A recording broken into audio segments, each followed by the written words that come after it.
Ang pinapatukan natin dito nga pala no, is basa. Kasi diba summer ngayon. So mas makakatulong sa kanila yung basa para mas madali silang magtunaw. Kaya binabasa natin. At the same time, yung vitamins doon natin nilalagay sa tubig at tinahalo natin sa pagkain. Talagang ma-absorb nila yung vitamins, walang masasayang. Ayan po, medyo lumaki na. Merienda time. 40 piraso. 40 piraso na sisiw. Kala nyo parang kukunti lang. Parang niliit pa. Pero pag nakalaki na nyo ito, hindi na magkakasya.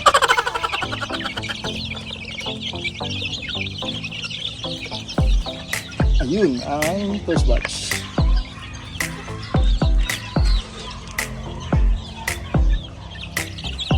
Yung pagkain natin, bali Thunderbird na Rumble na may halong Vitamin Pro.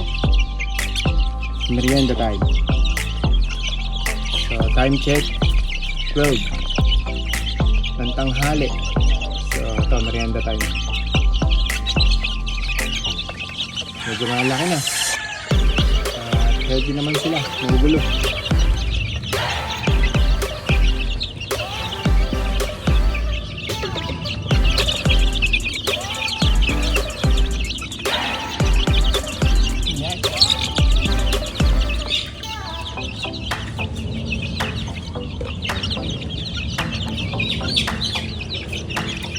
So yun lang mga Kajibit Farms.